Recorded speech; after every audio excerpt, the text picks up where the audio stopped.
Good morning વિદ્યાર્થી મિત્રો, કેમ છો બધા? મજામાં ને? આજે આપણે ધોરણ 9માં વિજ્ઞાન વિષયની અંદર ચેપ્ટર 6 પેશીઓ કે જેમાં આગળ અભ્યાસ કરીશું. જેની અંદર લાસ્ટ લેક્ચરમાં આપણે વનસ્પતિ પેશીઓની અંદર વર્ધનશીલ કે વર્ધમાન પેશી વિશે પ્રવૃત્તિ તેમજ તેના વિશે અભ્યાસ કરેલો હતો. ત્યાર પછી આગળ તેની અંદર આવેલી બીજી અન્ય પેશી એટલે કે સ્થાયી પેશી, જેમાં પણ સ્થાયી પેશીના જુદા જુદા પ્રકારો પડે છે. ટોટલ 3 પ્રકારો પડે છે. તો જેની અંદર સૌપ્રથમ સ્થાયી પેશીની અંદર પ્રથમ છે સરળ સ્થાયી પેશી અને ત્યાર પછી બીજી છે જટિલ સ્થાયી પેશી. જેમાં સ્થાયી પેશીની અંદર આપણે વર્ધનશીલ પેશીના કોષોનું શું થાય છે અને કેવી રીતે સ્થાયી પેશીનું નિર્માણ થાય છે તે સમજીએ. તો જેની અંદર સ્થાયી પેશીનું નિર્માણ છે તે વર્ધનશીલ પેશીના કોષોની દ્વારા જ થતું હોય છે. અને આ વનસ્પતિની અંદર વર્ધનશીલ પેશી દ્વારા જે નિર્માણ પામેલા નવા જે કોષો છે તે વિભાજન પામવાની ક્ષમતા છે તે ગુમાવી દેતા હોય છે. એટલે કે જ્યારે પુખ્ત વયના કોષો થઈ જાય છે એટલે કે વર્ધનશીલ પેશી કોષોનું વિભાજન થવાની ક્ષમતા ગુમાવી દેતા હોય છે અને વિશિષ્ટ કાર્ય કરવા માટે એક સ્થાયી સ્વરૂપ છે તે ધારણ કરી લેતા હોય છે. અને જે આ ટોટલ સમગ્ર પ્રક્રિયા છે તે વિભેદીકરણ દર્શાવે છે. આ પ્રકારે વર્ધનશીલ પેશીના કોષો વિભેદન પામી અને વિવિધ પ્રક્રિયાથી અને વિવિધ પ્રકારની સ્થાયી પેશીઓનું નિર્માણ કરે છે. અહીં તમને 2 માર્કનો પ્રશ્ન પૂછાઈ શકે કે સ્થાયી પેશીનું નિર્માણ કેવી રીતે થાય છે અને વર્ધનશીલ પેશી દ્વારા નિર્માણ પામેલા કોષોનું શું થાય છે. ફરીથી આ સ્થાયી પેશીનું નિર્માણ કઈ પેશી કરે છે તો કે વર્ધનશીલ પેશી, એટલે કે સ્થાયી પેશીનું નિર્માણ વર્ધનશીલ પેશી દ્વારા જ થાય છે.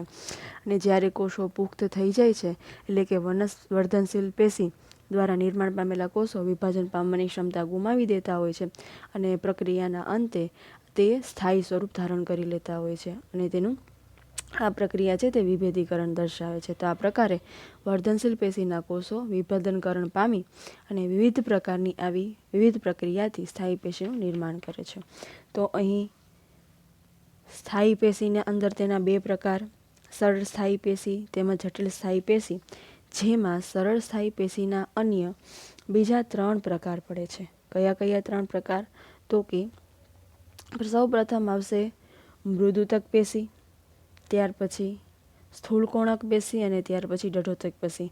અહીં આ તમને સરળ સ્થાયી પેશીના જુદા જુદા 3 પ્રકાર છે તે તમને 3 અથવા તો 2 ગુણની અંદર પૂછાય છે, જેની અંદર તમારે વ્યાખ્યા, ત્યારબાદ તેના લક્ષણો અને પ્રકાર અને તેના કાર્યો દર્શાવવાના હોય છે. તો તે આપણે જોઈએ. તો સૌપ્રથમ મૃદુતક પેશી. તો મૃદુતક પેશીનું સ્થાન ક્યાં આવેલું હોય છે? તો મૃદુતક પેશી છે તે વનસ્પતિના કોષોના થોડાક સ્તરો કે જ્યાં આધાર આપવાનું કાર્ય કરે છે. તમે જોયું હશે તો ડાળીઓ છે તે એકબીજાને, પાંદડાઓને, થડ છે તે એકબીજાને આધાર આપવાનું છે તે કાર્ય કરતું હોય છે. તો વનસ્પતિનો એવો ભાગ કે જ્યાં કોષોના થોડાક સ્તરો આધાર આપવાનું કાર્ય કરતા હોય તો તેને મૃદુતક પેશી કહે છે. એટલે કે વનસ્પતિમાં કોષોના થોડાક એવા સ્તરો કે જે આધારોતક કાર્ય કરતી પેશીનું નિર્માણ કરે છે તેને મૃદુતક પેશી કહેવામાં આવે છે. તમે અહીં આકૃતિની અંદર જોઈ શકો છો કે જેની અંદર આકૃતિ એ તેમજ તમારી ટેક્સ્ટબુકની અંદર આકૃતિ AI અને AB જેમાં આ પ્રકારની મૃદુતક પેશી દર્શાવેલી છે. જેમાં મૃદુતક પેશીના 2 ભાગ પડે છે.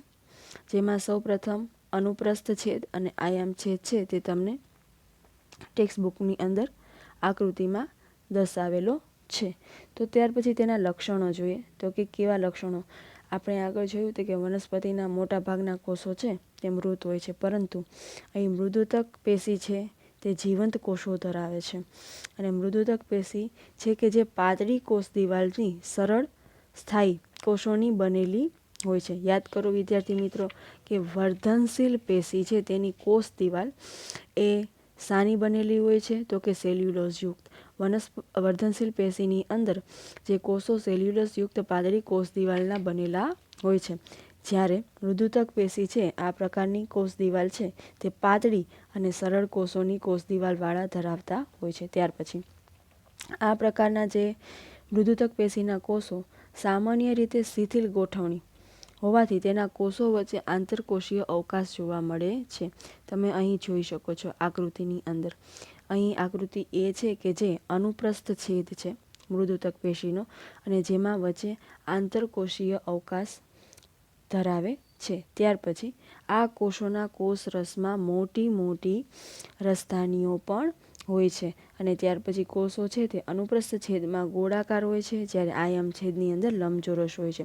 તમે તમારા ટેક્સ્ટબુકની અંદર જોઈશો તેમાં આકૃતિ A1 અને A2 કે જેમાં અનુપ્રસ્થ છેદ અને આયામ છેદ આપેલા છે કે જેની અંદર તેમાં આયામ છેદની અંદર મોટી મોટી રસધાનીઓ દર્શાવેલી છે.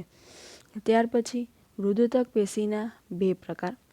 તો કે મૃદુતક પેશી બે પ્રકાર ધરાવે છે. કયા કયા બે પ્રકાર? તો કે હરિત કર્ણોતક પેશી અને ત્યાર પછી વાયુતક પેશી. જેમાં હરિત કર્ણોતક પેશીનું કાર્ય શું છે? તો મૃદુતક કોષોની અંદર છે હરિત દ્રવ્ય એટલે કે ક્લોરોફિલ આવેલા હોય છે. હરિત દ્રવ્યયુક્ત હરિત કણ આવેલા કે જેને આપણે ક્લોરોફિલ તરીકે ઓળખીએ છીએ. વિદ્યાર્થી મિત્રો, આપણે આગળના ધોરણમાં અભ્યાસ કરી ચૂક્યા છીએ કે જે હરિત કણો હોય છે જેના દ્વારા વનસ્પતિની અંદર ખોરાક બને છે. તો તે શેના દ્વારા બને છે? તો કે પ્રકાશ સંશ્લેષણના કાર્ય દ્વારા. તો આ પ્રકારે હરિત કર્ણોતક પેશી કોને કહેવામાં આવે છે? તો કે મૃદુતકના કોષો હરિતદ્રવ્ય અને હરિત કણ ધરાવતા હોય છે જેને હરિત કર્ણોતક પેશી કહેવામાં આવે છે અને તે પ્રકાશ સંશ્લેષણનું કાર્ય કરે છે. અને ત્યાર પછી બીજો પ્રકાર વાયુતક. તો વાયુતક પેશી એટલે શું? તો કે જલીય વનસ્પતિઓ, પાણીની અંદર જે વનસ્પતિઓ હોય છે તેની અંદર તરવા માટેનું જે તારક બળ તે કોણ આપે છે? તો કે વાયુતક પેશી આપે છે. અહીં તમને આ પ્રશ્ન પૂછાઈ શકે કે જલીય વનસ્પતિની અંદર તારક બળ પૂરું પાડવા માટે કઈ પેશી જવાબદાર છે? તો તે આવશે વાયુતક પેશી. આમ જલીય વનસ્પતિઓની અંદર ખૂબ જ મોટા હવા કોટરો એટલે કે વાયુ કટરો, ખૂબ જ મોટા મોટા વિશાળ વાયુ કટરો આવેલા હોય છે અને આ પ્રકારની મૃદુતક પેશી ધરાવતા હોય છે. તો આ પ્રકારની મૃદુતકને વાયુતક પેશી કહેવામાં આવે છે અને તે માત્ર જલીય વનસ્પતિઓને તારક બળ પૂરું પાડે છે. ફરીથી સરળ સ્થાયી પેશી અને જટિલ સ્થાયી પેશી. તેના સરળ સ્થાયી પેશીના બે પ્રકાર પડે છે, જેની અંદર સરળ સ્થાયી પેશીમાં મૃદુતક પેશી અને જેમાં મૃદુતક પેશીના તેના બે પ્રકાર હરિત કર્ણોતક અને વાયુતક. ત્યાર પછી મૃદુતક પેશીના કાર્યો. તો મૃદુતક પેશીનું કાર્ય શું છે? કે પ્રકાશ સંશ્લેષણ એટલે કે તેની અંદર હરિત કર્ણોતક દ્રવ્ય આવેલા હોય છે જેના કારણે તે પ્રકાશ સંશ્લેષણનું કાર્ય કરે છે. આમ ખોરાકનો સંગ્રહ અને તેનું ઉત્પાદન કરવાનું કાર્ય કરે છે. ત્યાર પછી અન્ય પેશીઓ વચ્ચે પૂરણ પેશી બની અને તેનું આધાર આપવાનું કાર્ય છે. મૃદુતક પેશીનું કાર્ય જ આધાર આપવાનું છે, માટે તે અન્ય પેશીઓ વચ્ચે રહી અને પૂરણ પેશી તરીકે આધાર આપવાનું કાર્ય કરે છે. ત્યાર પછી તો મૃદુતક પેશી છે તે પોષક દ્રવ્યો અને પાણીનું સંગ્રહ કરવાનું કાર્ય કરે છે અને વનસ્પતિના મોટા ભાગના અંગોને આધારોતક એટલે કે આધાર આપવાનું કાર્ય કરે છે. આમ આધારોતક રચે છે. ત્યાર પછી વાયુતક પેશીના કારણે તે જલીય વનસ્પતિઓને તારક ક્ષમતા છે તે પૂરી પાડે છે અને આ કોષો છે તે જીવરસના જીવંત છે માટે જીવરસના ઘટકોનું સંયોજન કરતા હોય છે. ત્યાર પછી નેક્સ્ટ આવે છે સ્થૂલ કોણક પેશી કે જેની અંદર સ્થૂલ કોણક પેશી સૌપ્રથમ કોને કહેવામાં આવે છે? તમે ડાળીઓની અંદર વનસ્પતિઓમાં ઘણી ડાળીઓ નમેલી હોય છે, પાંદડા નમેલા હોય છે. તો આ નમ્યતા આપવાનું કાર્ય છે તે સ્થૂલ કોણક પેશી કરે છે. તો આ પ્રકારે સ્થૂલ કોણક પેશીની વ્યાખ્યા શું થશે? તો કે વનસ્પતિઓમાં નમ્યતાનું લક્ષણ આપતી સરળ સ્થાયી પેશીને સ્થૂલ કોણક પેશી કહેવામાં આવે છે. તો આ સ્થૂલ કોણક પેશીનું સ્થાન ક્યાં આવેલું હોય છે? તો કે વનસ્પતિના કુમળા પર્ણદંડ. તમે જોયેલું હશે કે વનસ્પતિઓમાં પર્ણ છે તે નમેલા હોય છે. આમ કુમળા પર્ણદંડ તેમજ પ્રકાંડ જે અધિસ્તરની નીચે છે તે સ્થાન ધરાવે છે. અને આ ઉપરાંત સ્થૂલ કોણક પેશી કે દ્વિદળી વનસ્પતિઓની અંદર હવાઈ અંગો એટલે કે જમીનના ઉપરના ભાગમાં જ જોવા મળે છે. તેના ભૂગર્ભીય અંગ એટલે ભૂગર્ભમાં એટલે જમીનની અંદર કયા કયા વનસ્પતિના અંગ હોય છે? તો કે મૂળ એટલે કે સ્થૂલ કોણક પેશી છે તે ભૂગર્ભીય અંગ મૂળમાં ક્યારે ક્યારેય હોતા નથી. તે માત્ર હવાઈ અંગો એટલે કે જમીનની ઉપરના ભાગોની અંદર જ જોવા મળે છે. ત્યાર પછી સ્થૂળકોણક પેશીના લક્ષણો. તો મૃદુતક પેશીની જેમ સ્થૂળકોણક પેશી પણ જીવંત કોષો ધરાવે છે.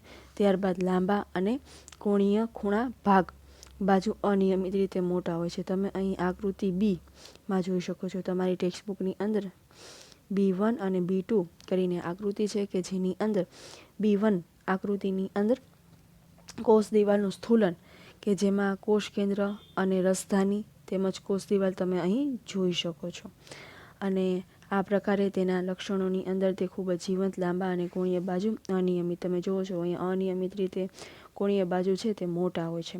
અને કોષોની વચ્ચે આંતરકોષીય અવકાશ ખૂબ જ ઓછો હોય છે. સૌથી વધારે આંતરકોષીય અવકાશ આપણને મૃદુતક પેશીમાં જોવા મળે છે. તેનાથી ઓછો આંતરકોષીય અવકાશ છે તે સ્થૂળકોણક પેશી, કેમ કે તેની અંદર દ્રવ્ય ભરેલું હોય છે. અને કોષોની પ્રાથમિક દિવાલ ઉપર પણ ખૂણાના ભાગે સ્થૂલન થયેલું જોવા મળે છે. તમે અહીંયા રેડ કલરના ડોટ્સ જોઈ શકો છો કે જે સ્થૂલન દર્શાવે છે. અહીં આકૃતિ B1 કે જે અનુપ્રસ્થ છેદ છે અને B2 છે તે પણ આયામ છેદ છે. ત્યાર પછી તેના કાર્યો. તો વનસ્પતિના જે અંગો, કેવા અંગો તો કે પ્રકાંડ અને પર્ણ ને નમ્યતા તેમજ સ્થિતિસ્થાપકતા એટલે કે વળવાની ક્ષમતા આપવાનું કાર્ય છે તે આ સ્થૂળકોણક પેશી કરે છે. અને આ ઉપરાંત વનસ્પતિને યાંત્રિક આધાર આપવાનું કામ પણ સ્થૂળકોણક પેશી કરે છે. ત્યાર પછી આગળ તેનો ત્રીજો પ્રકાર એટલે કે દૃઢોટક પેશી.